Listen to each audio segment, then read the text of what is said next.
When Fidel Castro took power in Cuba, communism gained a foothold in the Western Hemisphere. The U.S. responded with an embargo, effectively cutting off the island nation from American goods and services. In the 50 years since, more than 1 million Cuban citizens have escaped the repression brought on by what is known here as the Revolution.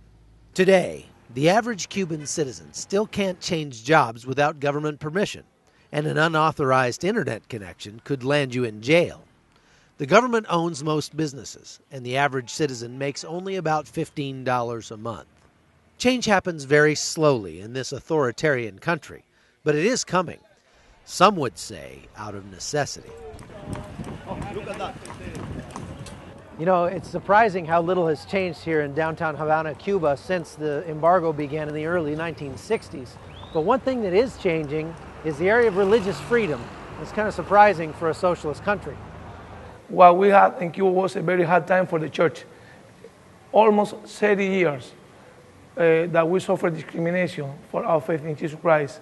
But things have changed dramatically in the last few years, and the church is staging a comeback. I think that the Cuban government believes that the gospel is good for the nation of Cuba.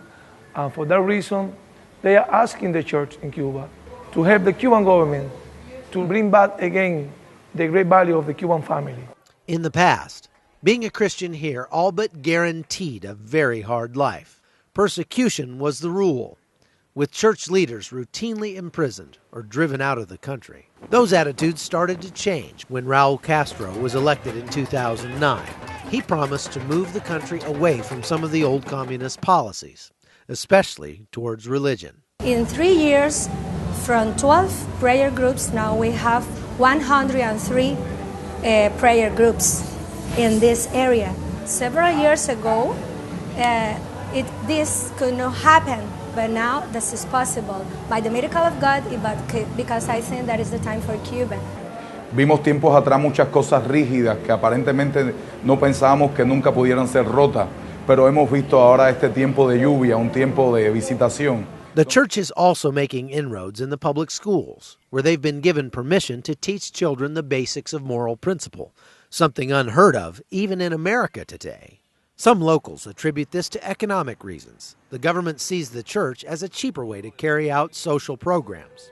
But these church members believe there are deeper reasons. En muchos lugares somos bien recibidos porque llevamos un mensaje de amor. Llevamos un mensaje de amor, llevamos un mensaje de paz. Llevamos un mensaje de que las personas sean restauradas, que sean sanadas. Ellos nos felicitaron por el trabajo que nosotros hicimos allí. Y allí se convirtieron, todos esos niños recibieron al Señor. And this leads to a new challenge. Nosotros necesitamos tener Biblias para darle. Ellos nos piden material, nos piden Biblia, pero no la tenemos.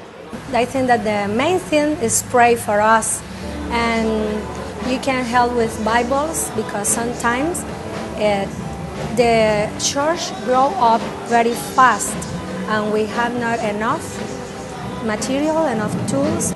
The Christians in Cuba are doing their best to take advantage of their newfound freedoms and spread the gospel to the entire country. God is doing this in a special way for Cuba. It's the special time for Cuba.